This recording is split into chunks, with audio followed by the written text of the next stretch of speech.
Hello दोस्त, नमस्कार।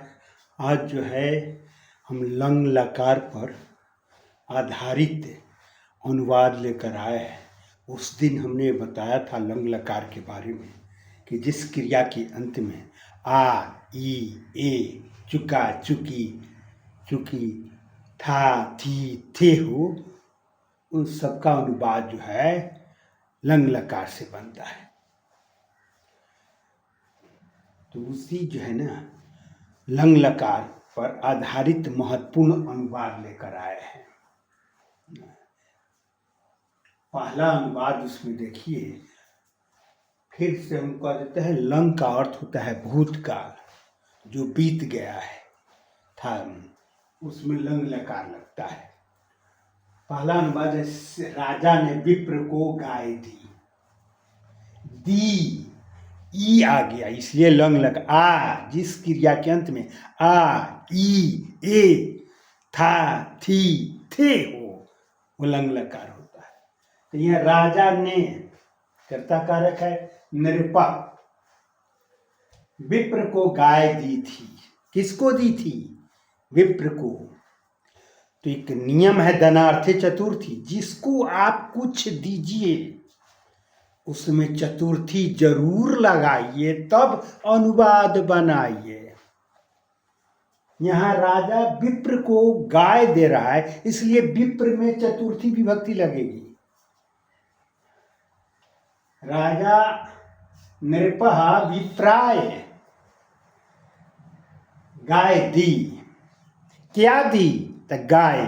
क्या का क्रिया से क्या का जवाब मिले उसमें द्वितीय विभक्ति लगती है। जैसे राम ने पुस्तक पढ़ी। क्या पढ़ी? पुस्तक। तो पुस्तकम। उसने आम खाया। क्या खाया? था आम्रम। उसी तरह होगा राजा नृपः विप्राय गाय की द्वितीय विभक्ति एक वचन में गाम होता है। गाम अयच्छत, क्योंकि राजा जो है प्रथम पुरुष एक वचन है, तो लंग लकार क्या प्रथम पुरुष क्रिया एक वचन अयच्छत। दूसरा है सीता जनक की पुत्री थी। तो सीता है, सीता स्त्रीलिंग में कर्ता में नाम यदि आता है तो हम विसर्ग नहीं लगाते हैं। नियम है, कोई भी लड़की का नाम आता है तो विसर्ग नहीं लगाते हैं। तो सीता का सीता। जनक में की है, तो की तो षष्ठी विभक्ति है, इसलिए बालक का षष्ठी एक वचन बालकस्य, तो जनक ये हो जाएगा जनकस्य पुत्री थी। क्योंकि सीता प्रथम पुरुष एक वचन है, इसलिए अस धातु का लंग लकार प्रथम पुरुष एक वचन में आसित होता है। तो सीता जनकस्य पुत्री आसित, यह अनुवाद बनेगा। तीसरा है राम और रावण के बीच युद्ध हुआ। राम और रावण के बीच के जो है जानते हैं संबंध कारक है, षष्ठी विभक्ति लगती है, तो दोनों को एक साथ बना देते हैं राम रावणयोः। षष्ठी द्विवचन में राम रावणयोः बालकयोः होता है, तो राम रावणयोः। बीच में मध्य राम रावणयोः मध्य क्या हुआ? युद्ध हुआ। तो क्या का जवाब द्वितीय विभक्ति एक वचन देंगे, युद्धम अभवत्, क्योंकि युद्ध यहाँ सब्जेक्ट है। क्या ये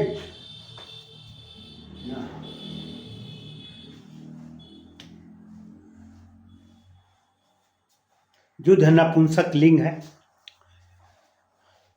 तो युद्धम अभवत् कर्ता यहाँ पर युद्ध है, ये इस युद्ध में प्रथमा विभक्ति माना जाएगा। राजा दशरथ के 4 पुत्र थे। अब देखिए यहाँ पर राजा दशरथ है, दशरथ के पहले हम बना लेंगे, तो दशरथ के षष्ठी लगाएंगे दशरथस्य। राजा सब चूंकि दशरथ के लिए आया है, इसलिए हम राजा में भी षष्ठी विभक्ति हम लगाएंगे। राजा का संस्कृत अगर बालक पर चलाना चाहते हैं तो नृप होता है, नृप। तो इसका नृप का षष्ठी एक वचन नृपस्य, दशरथ के दशरथस्य 4 पुत्र थे। पुत्र पुल्लिंग है, इसलिए जो भी पुल्लिंग वर्ड आएगा उसके लिए 4 शब्द का संस्कृत चत्वारः होगा। स्त्रीलिंग में स्र लगता है। और पुरुष ने चूंकि युद्ध में वार किया था, पंडित जी खुश होकर 4 का संस्कृत चत्वारः दिया। इसीलिए जो है ना,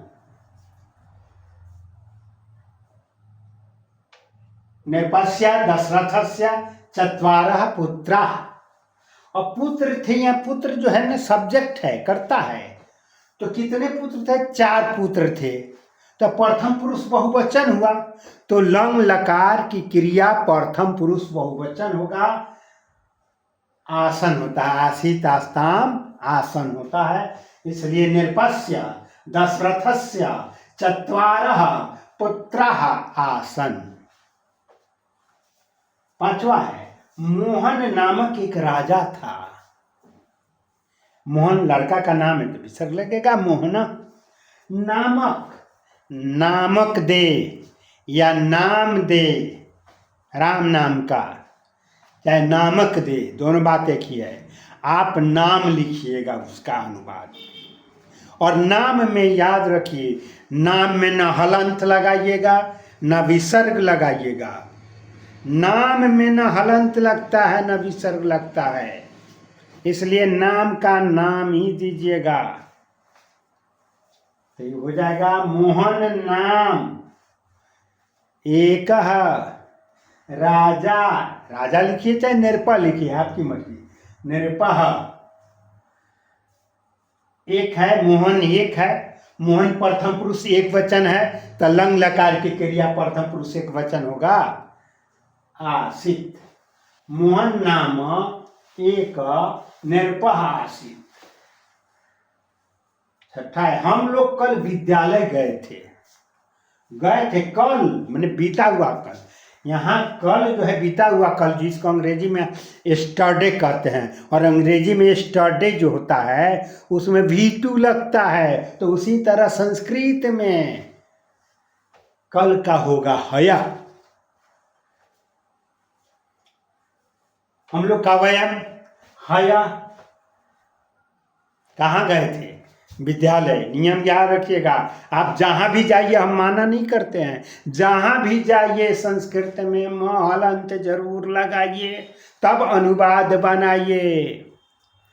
विद्यालय जाइए विद्यालयम लिखिए, कानपुर जाइए कानपुरम लिखिए, दिल्ली जाइए दिल्ली में लिखिए, अमेरिका जाइए अमेरिकाम लिखिए। कहीं भी जाओ संस्कृत में म हलंत लेते जाओ। अंग्रेजी में टू लगाओ, संस्कृत में म हलंत लगाओ। तो इसलिए हम लोग कल विद्यालय गए थे। वयम हया विद्यालयम। अब हम लोग जो है, ये हम लोग उत्तम पुरुष बहुवचन है, इसलिए क्रिया भी उत्तम पुरुष बहुवचन होगा लंग लकार का।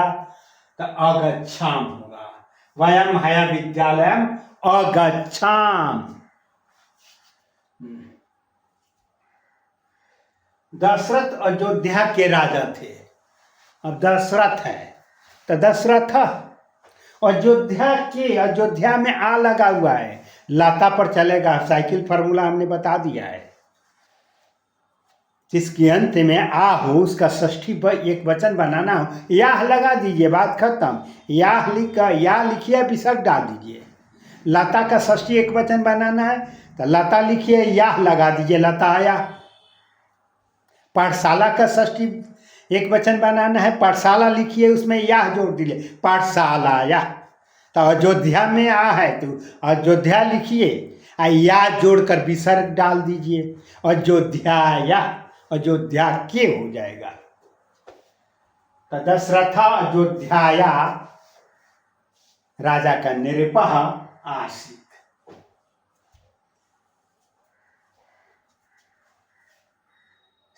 राम सीता के साथ वन गए, ये भी पास्ट टेंस का है।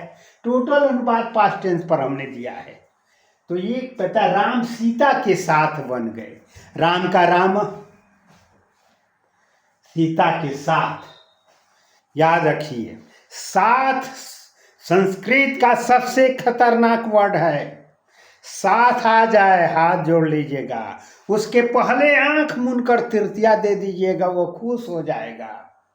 साथ कहता है पढ़ने वाले छात्र, हमारे पहले कारक चिन्ह कुछ भी रहे तुम तृतीया जरूर लगाना, तब अनुवाद बनाना।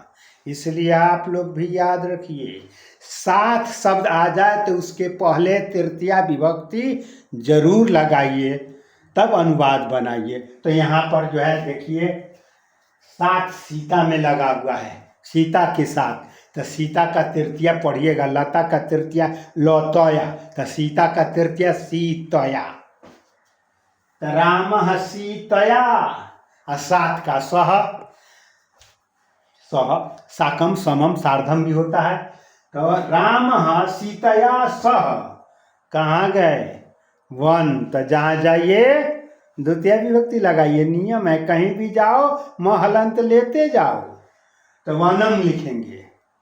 राम सीतया सह वनम अगच्छत। चूंकि राम यहाँ प्रथम पुरुष एक वचन है, इसलिए लंग लकार का क्रिया प्रथम पुरुष एक वचन। आप ये भूल नहीं कीजिएगा कि एगो राम है एगो सीता है, याद रखिए, जिसमें प्रथमा विभक्ति होती है उसी नाम को गिना जाता है, और वही नाम के अनुसार उसका क्रिया का वचन दिया जाता है, रूप दिया जाता है। तो चूंकि राम में प्रथमा विभक्ति है इसलिए एक नाम माना जाएगा, सीता में तृतीया लग गया इसलिए सीता को नहीं माना जाएगा ना, अकेले राम है तो राम। अंग्रेजी के साथ भी यही नियम है, विथ लगता है, विथ है सीता, तो सीता को नहीं माना जाएगा। राम सीतया सह वनम अगच्छत। अगला है, विद्यालय के चारों लड़के खेल रहे थे। फिर आ गया चारों ओर, जहां भी चारों ओर, दोनों ओर, सब ओर, की ओर आ जाए। ये शब्द के बाद चारों ओर, दोनों ओर, सब ओर, की ओर आ जाए, उसके पहले आप द्वितीय विभक्ति लगाइएगा। यहां देखिए किसके चारों ओर है? विद्यालय के चारों ओर है, तो विद्यालय में द्वितीय विभक्ति लगाइएगा। विद्यालयम लिखिएगा, ये है तो षष्ठी मत लिखिएगा विद्यालय से, क्योंकि नियम है कि चारों ओर, दोनों ओर, सब ओर, की ओर के पहले द्वितीय विभक्ति लगती है। तो विद्यालयम परितः, लड़के खेल रहे थे, बालका। अब चूंकि लड़के तो बहुत है, प्रथम पुरुष बहुवचन है, तो क्रिया प्रथम पुरुष बहुवचन दे देंगे। अखेलन होगा क्रिया लंग लकार का प्रथम पुरुष खेल धातु का बहुवचन में अखेलन होता है। तो विद्यालय में परितः बालका अखेलन, ये अनुवाद होगा। अगला है, सूर्य के उदय होने पर कमल, कमल खिला था कल, आज नहीं। सूर्य के उदय होने पर, उस दिन बताए थे, जब आने पर, जाने पर, खाने पर, लिखने पर, दौड़ने पर ऐसी आ जाए तो कत प्रत्यय लगाइए, कर्ता क्रिया दोनों में सप्तमी लगाइएगा।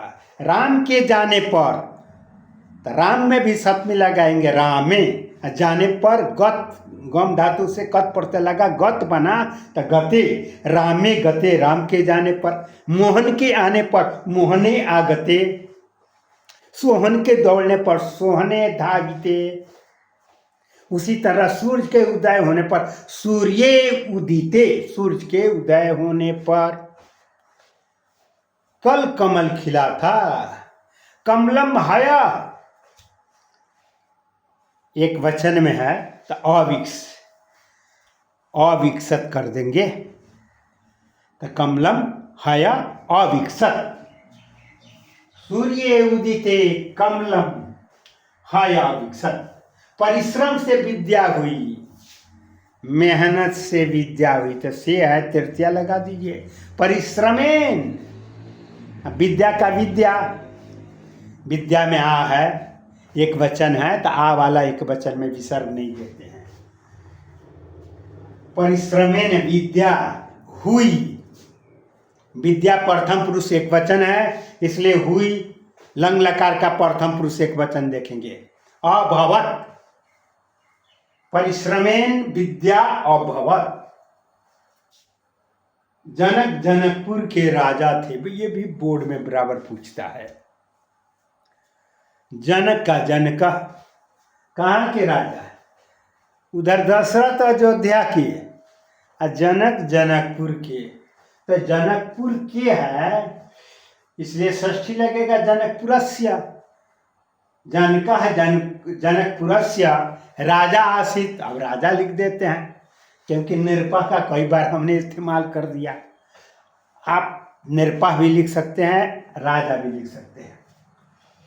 जनका है जनकपुरस्य राजा आसीत। 4 लड़कियां और 3 लड़के खेल रहे थे। 4 लड़कियां, तो लड़कियां का बालिका होता है, उसमें 4 लगा हुआ है, तो स्त्रीलिंग में स्र लगाइएगा। चतस्र बालिका, 4 लड़कियां। चतस्र महिला, 4 महिलाएं। 4 बकरियां, चतस्र अजा। 4 नायिकाएं, चतस्र नायिका। और 3 लड़के, पुल्लिंग में 3 का त्रय होता है, तो त्रय बालिका।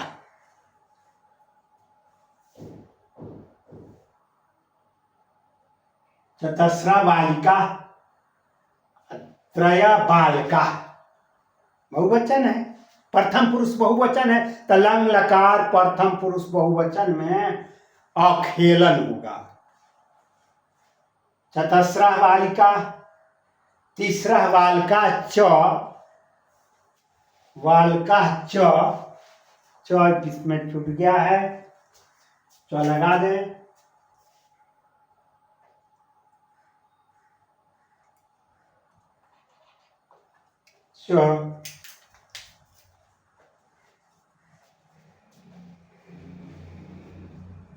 चतस्र बालिका त्रय बालिका च अखेलन। मैंने कल गुरु से गणित पढ़ा था, कल भूतकाल में। तो मैंने का अहम होता है, मैं हो चाहे मैंने है, एक ही बात है। अंग्रेजी में भी वही होता है, मैं का ये होता है, मैंने का ये होता है। तो संस्कृत में मैं हो चाहे मैंने हो, अहम होगा। अहम, कल बीता हुआ कल का हया। गुरु से गणित पढ़ा था, हम इसके पहले नियम आपको बताए हैं। आप जिससे पढ़िए या डरिए, जिस व्यक्ति से, जरूरी नहीं है हम ही से पढ़िए, जिससे मन करे जिससे पढ़िए। माँ से पढ़िए चाहे पिता से पढ़िए, लेकिन पंचमी लगा कर पढ़िए। जिससे पढ़िए या डरिए, उसमें लगाइए पंचमी, बनाइए अनुवाद। तो गुरु से पढ़ा, गुरु में पंचमी लगा देंगे। गुरु ऊ है, साधु पर चलेगा। इसका भी साइकिल फार्मूला बनाया है कि पंचमी षष्ठी ऊ आ जाए, जिस शब्द के अंत में ऊ आ जाए उसकी पंचमी षष्ठी बनाने के तरीके, ऊ हटा दीजिए, ओह कर दीजिए। तो गुरु को गुरु, ऊ हटा दिया, गुरु में के आकार एकले विसर्ग लगा दिया। तो अहम हया गुरु। क्या पढ़ा था? गणित। क्या का जवाब? द्वितीय विभक्ति महरंत लगा दीजिए। अहम हया गुरु गणितम। मैंने, ये उत्तम पुरुष एक वचन है, तो क्रिया भी लंग लकार का उत्तम पुरुष एक वचन में अपठम होगा। अंतिम है, तुमने मोहन से कलम मांगी। तुमने मोहन से कलम मांगी। एक नियम याद रखिए, हमने बताया, पुमालेप नंबर 2। पुमालेप नंबर 2। पू से पूछना, माँ से मांगना, ले से ले जाना, प से पकाना। जिससे पूछिए, जिससे मांगिए, जिससे ले जाइए और जिससे पकाइए, लगाइए द्वितीय, बनाइए अनुवाद। आप जिससे पूछिए, राम से पूछते हैं तो राम में द्वितीय आपको लगाना पड़ेगा, चाहे आपको जो मजबूरी हो। किसी से कुछ मांगते हैं तो जिससे मांगिए उसमें द्वितीय लगाइए। यहाँ पर देखिए, तुमने मोहन से कलम मांगी, किससे कलम मांगी? मोहन से, लेकिन मोहन में द्वितीय लगाइएगा। यह अकथितम च सूत्र आप पढ़िएगा, व्याकरण में मिलेगा। तो उसका शॉर्टकट में एक फार्मूला हमने दिया, पुमालेप नंबर 2। 4 बहुत ही महत्वपूर्ण है, इसलिए पुमालेप नंबर 2, पूछना मांगना ले जाना पकाना, द्वितीय विभक्ति जरूर लगाना, तब अनुवाद बनाना। तो त्वम मोहनम क्या मांगी, क्या का जवाब द्वितीय विभक्ति में? कलमम। त्वम है, तुम शब्द मध्यम पुरुष एक वचन है, तो लंग लकार के क्रिया भी मध्यम पुरुष एक वचन होगा। अयाच, अयाच, त्वाम मोहनम कलमम अयाच। वीडियो अच्छा लगे कृपया सब्सक्राइब लाइक जरूर कीजिएगा, यही हमारी पूंजी है।